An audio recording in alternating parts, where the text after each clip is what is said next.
The night sky over Dubai glittered as brightly as the skyline itself, a cascade of golden lights illuminating the Al Fahd estate.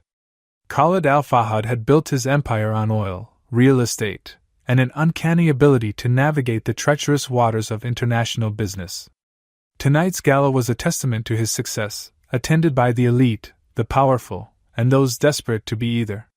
The sprawling grounds were a sea of wealth and privilege, with crystal chandeliers strung between the palm trees and live orchestras providing an air of refined elegance.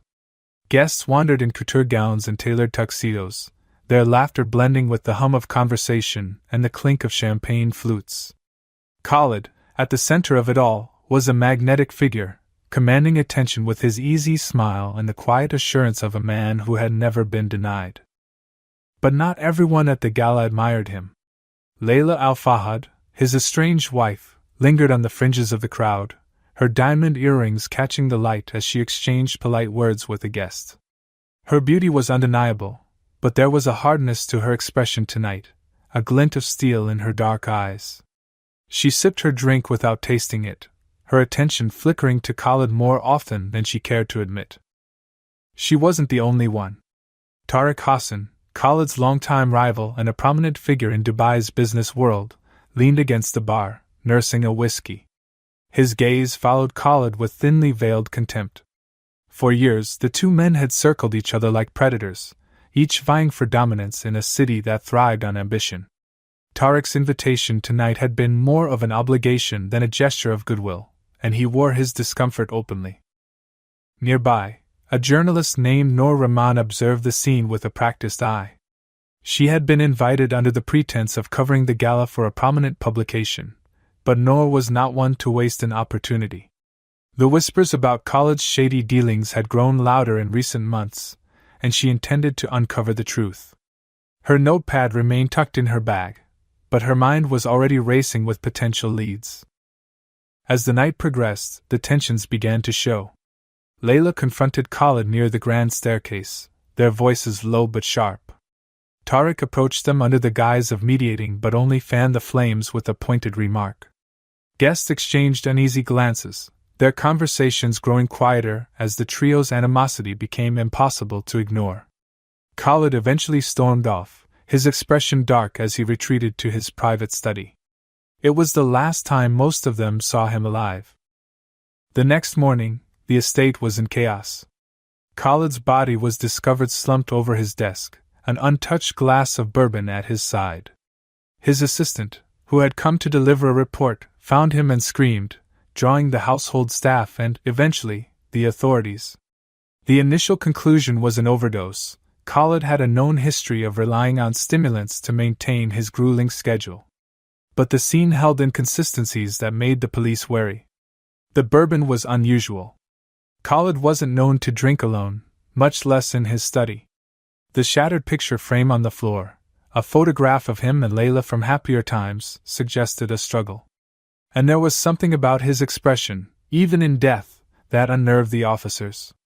His eyes were wide open, as if in shock or fear.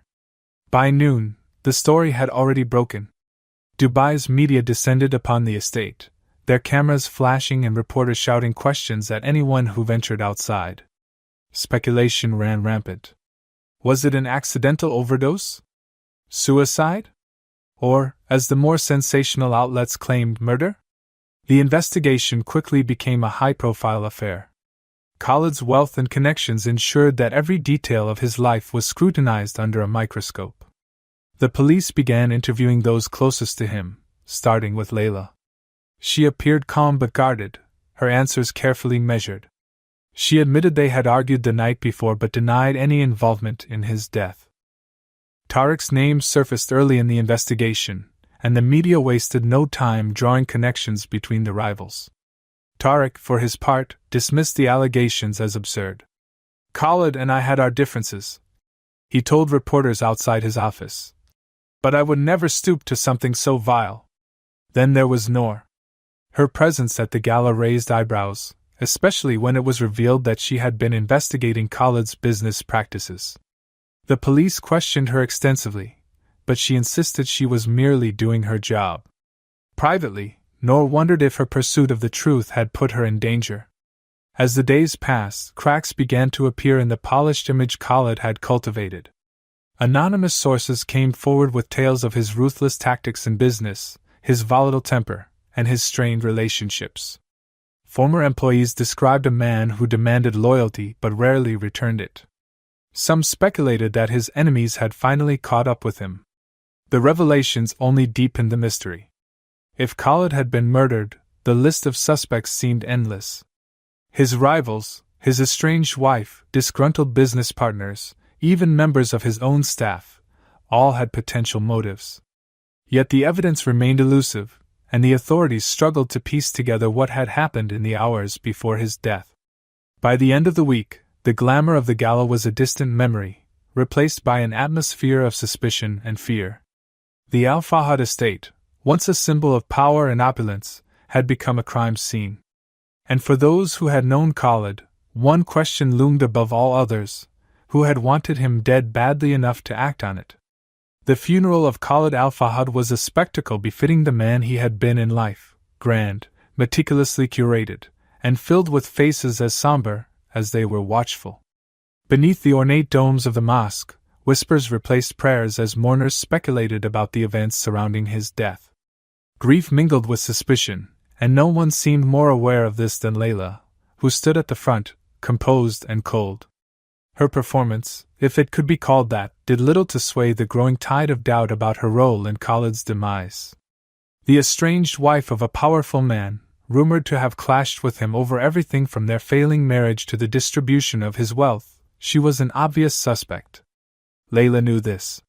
She had spent hours with her lawyer preparing for the inevitable interrogations, and though her answers to the police were careful, the truth lingered just beneath the surface. She had hated Khalid in the end, hated his control over her life, but was that hatred enough to kill him? The police seemed to think so, but Layla wasn't alone in their sights. Tariq Hassan's name had appeared repeatedly in connection with Khalid's downfall. Rumors of underhanded deals and personal vendettas between the two men were no secret, and Tariq's apparent calm in the wake of his rival's death struck many as unsettling. Yet Tariq wasn't without his vulnerabilities. Financial records leaked to the media showed that his company had been on the brink of collapse, a fact that Khalid had not only known but reportedly planned to exploit. But perhaps the most surprising suspect was Ayman, Khalid's loyal assistant. For years, Ayman had been the man behind the man, managing the countless moving parts of Khalid's empire with quiet efficiency. Yet loyalty could easily mask resentment, and whispers of Ayman's dissatisfaction began to surface. There were claims of underpayment, unfulfilled promises, and even hints of blackmail. If Khalid had underestimated Ayman, it might have been his last mistake. Amid the chaos, Noor Rahman remained on the periphery, watching, listening, and piecing together a story far more complicated than she had imagined. Her investigation into Khalid's business practices had initially focused on corruption, illegal land acquisitions, offshore accounts, and ties to unsavory figures. But in the wake of his death, Noor's discoveries took a darker turn. It began with a cryptic note she found in Khalid's office while accompanying the police for an interview. Scrawled in a hurried hand, it read, "The betrayal is closer than you think." Noor wasn't sure if it was a warning or an accusation, but its implications were chilling. Had Khalid known he was in danger? And if so, why hadn't he acted? The note led Noor to revisit her findings with fresh eyes. Patterns began to emerge, names and transactions that hinted at something much larger than simple corruption. There were coded communications between Khalid and a network of unnamed associates, references to offshore accounts that didn't match his known holdings, and most intriguingly, mention of a Project Horizon. Noor couldn't decipher what it meant, but she knew it was important. Her breakthrough came when Khalid's will was read, an event that quickly turned into a spectacle of its own. The gathered parties included Layla, Tariq, Ayman, and a handful of Khalid's extended family members, all of whom expected to benefit in some way. But the contents of the will shattered those expectations. Layla was left with only a modest allowance and the family estate, a calculated move that stripped her of any real power. Her face betrayed nothing as the terms were read, but her clenched fist spoke volumes. Tariq, despite his years of rivalry with Khalid, was left with nothing at all, a pointed insult that stung even in death. Ayman, surprisingly, received a significant sum, enough to suggest that Khalid had either trusted him implicitly or intended to ensure his silence. But the most shocking revelation came at the end. Among the minor bequests and charitable donations, Khalid had left a key to Noor Rahman, along with a cryptic message. "For the truth, when you are ready." The room erupted into chaos as the implications sank in. Why would Khalid, a man who valued secrecy above all else, entrust a journalist with something so clearly important? And what truth had he alluded to? Noor herself was stunned. She had pursued Khalid relentlessly, yet she had never imagined he was aware of her investigation, let alone that he would involve her in his final plans. The key was simple, unadorned, and unremarkable, but it felt heavy in her hand. She could feel the weight of expectation it carried, the promise of answers and, perhaps, even more questions. As the will's revelation spread, the tensions among those closest to Khalid boiled over. Layla accused Tariq of manipulating Khalid into cutting her out, while Tariq countered with accusations of infidelity and betrayal. Ayman, for his part, remained silent, his expression unreadable as he slipped out of the room. Noor couldn't shake the feeling that he knew more than he let on. Over the following days, Noor focused on the key, determined to uncover its significance. She retraced Khalid's steps in the months leading up to his death, piecing together fragments of his life that had remained hidden from the public eye. The key, she discovered, belonged to a safe hidden in one of Khalid's lesser-known properties, a modest apartment on the outskirts of the city, worlds away from the opulence of the Al Fahad estate. The safe itself was unassuming, tucked behind a bookshelf in the apartment study. Opening it, Noor found a trove of documents, photographs, and a single USB drive. The contents painted a damning picture of Khalid's dealings, confirming many of the rumors that had surrounded him in life.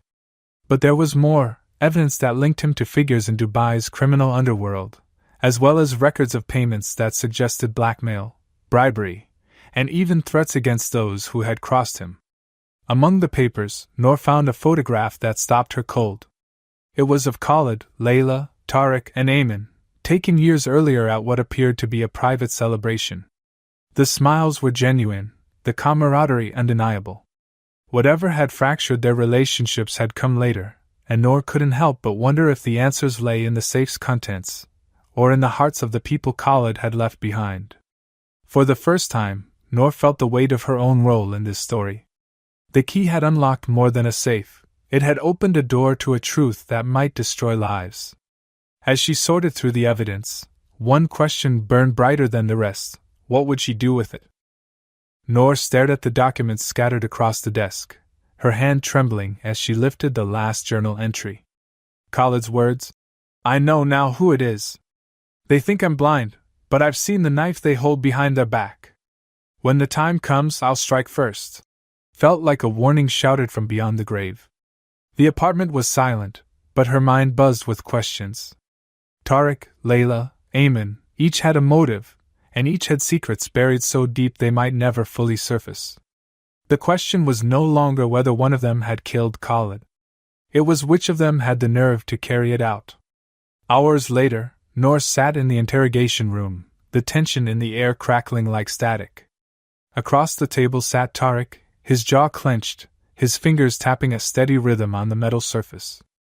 "I told you," Tariq snapped, breaking the silence.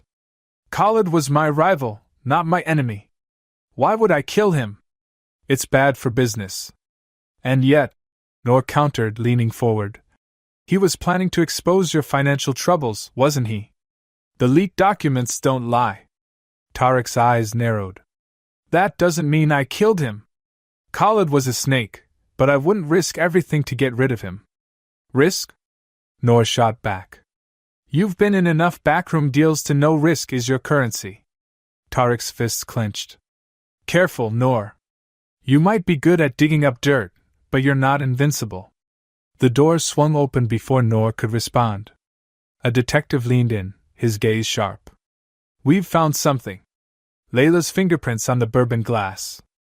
You're free to go for now, Mr. Hassan. Tariq's smirk was small but victorious as he stood. Told you.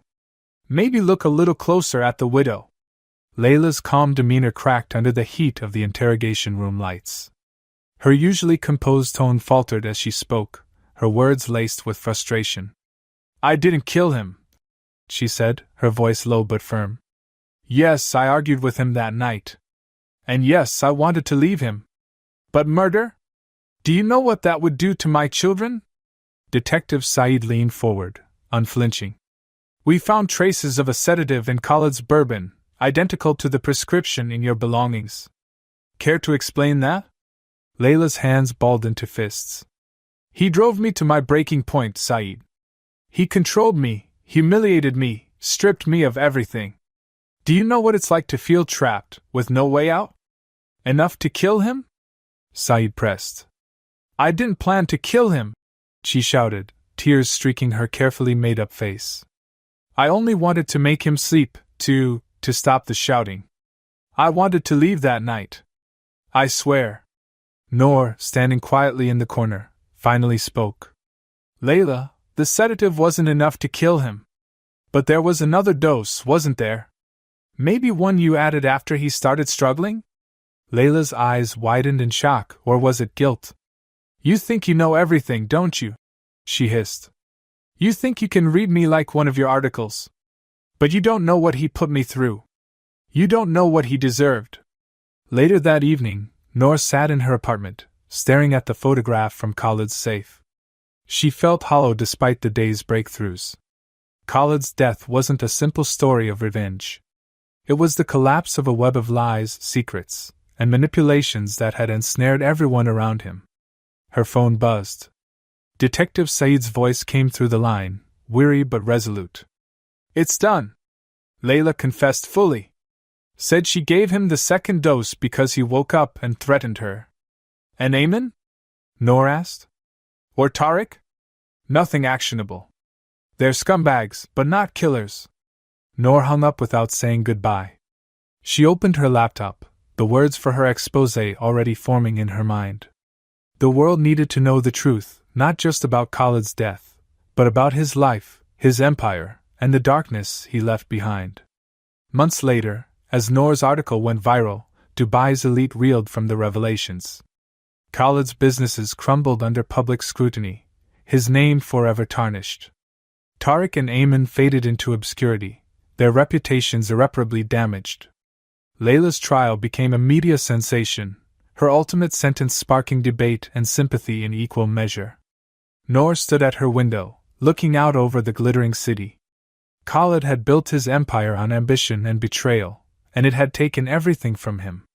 In the end, his legacy wasn't the wealth or power he had amassed but the truth Noor had uncovered, a truth that reminded the world of the cost of unchecked greed. As she closed her laptop, Noor allowed herself a small, bittersweet smile. Justice was rarely clean or simple, but it was justice all the same. Dubai buzzed with the aftermath of Noor's exposé. The fallout rippled far beyond the city's borders, reaching the global financial and social elite who had once vied for Khalid's favor. The Al Fahd Empire, once a symbol of unassailable power, now lay in ruins, its assets seized or sold off to cover mounting debts and legal battles. Khalid's name was no longer synonymous with prestige, it was a cautionary tale. For Noor, the story wasn't over. The contents of the USB drive from Khalid's safe still weighed heavily on her. Among the documents were coded communications hinting at a broader network of corruption. Offshore accounts and vague references to Project Horizon pointed to Khalid's involvement in something larger and far more dangerous than his personal vendettas. In a nondescript cafe on the outskirts of the city, Noor met with Tariq for what was supposed to be a final interview. His reputation had suffered greatly, but he remained defiant, convinced he could rebuild. You think you've won, Tariq said, stirring his coffee with a deliberate slowness. But Khalid's death is just the tip of the iceberg. There are men far more dangerous than him who won't appreciate you digging into their affairs. Noor raised an eyebrow, her voice steady. Are you threatening me, Tariq? No, Tariq said with a humorless smile. I'm warning you. Khalid was a pawn in a much bigger game. Whatever you think you've uncovered, it's nothing compared to what's still out there. His words lingered in Noor's mind long after he left. She knew Tariq was a master of manipulation, but there was an edge of genuine fear in his tone that she couldn't ignore. The documents in the USB drive, the vague references to Horizon, and the veiled threats, it all pointed to something darker than she had anticipated. Weeks later, Layla's trial ended with a reduced sentence, the court taking into account the years of abuse and control she had suffered under Khalid. Public opinion was divided. Some saw her as a tragic figure, while others condemned her as a murderer who had escaped true justice. Layla herself remained a polarizing figure, her story sparking fierce debates about power, gender, and revenge. Noor watched the coverage from her small office, her mind preoccupied with the threads left dangling from Khalid's secrets. Her exposé had shaken the city, but it was clear she had only scratched the surface of the corruption Khalid had been entangled in. A knock at her door pulled her from her thoughts. Detective Said entered, a grim expression on his face. "We need to talk," he said, placing a thick file on her desk. "You've stirred up a hornet's nest, Noor. There have been developments." "What kind of developments?" Noor asked, already opening the file. "The kind that make people disappear," Said said quietly. "Khalid wasn't just playing dirty in business. He was a middleman for something far worse, human trafficking, weapons deals, you name it. And the people behind it are watching you now." Noor's blood ran cold as she flipped through the file. It contained intercepted messages, surveillance photos, and chillingly detailed accounts of transactions Khalid had facilitated. Her exposé had drawn attention, but not just from the public. She had unwittingly stepped into the crosshairs of a criminal syndicate that wouldn't hesitate to silence her. Noor spent the next weeks in a haze of paranoia and determination. She doubled down on her research, determined to bring the full truth to light despite the risks. Said arranged for police protection, but Noor knew it wouldn't be enough if the people Tariq hinted at decided to act. Late one night, as Noor pored over her notes, her phone buzzed. An unknown number. "You're poking a dangerous bear," the voice on the other end said, low and gravelly. "Walk away, Noor, or you'll end up like Khalid." The call disconnected, leaving Noor with a pounding heart and a renewed resolve. If they were trying to scare her off, it meant she was close to something big. The culmination of Noor's investigation came in the form of a second exposé, this time naming names and drawing connections between Khalid's dealings and the broader criminal network he had been part of. The story was published online with global reach, sparking international investigations and arrests. But Noor paid a price for her bravery. She lived under constant surveillance, her movements monitored by authorities and, she suspected, by those she had exposed. Every step forward came with the shadow of danger looming over her. In the end, Khalid's story became more than a tale of greed and betrayal. It was a story about the price of ambition, the power of truth, and the dangerous line between uncovering justice and courting destruction. For Noor, it was a reminder that even the brightest lights cast the darkest shadows.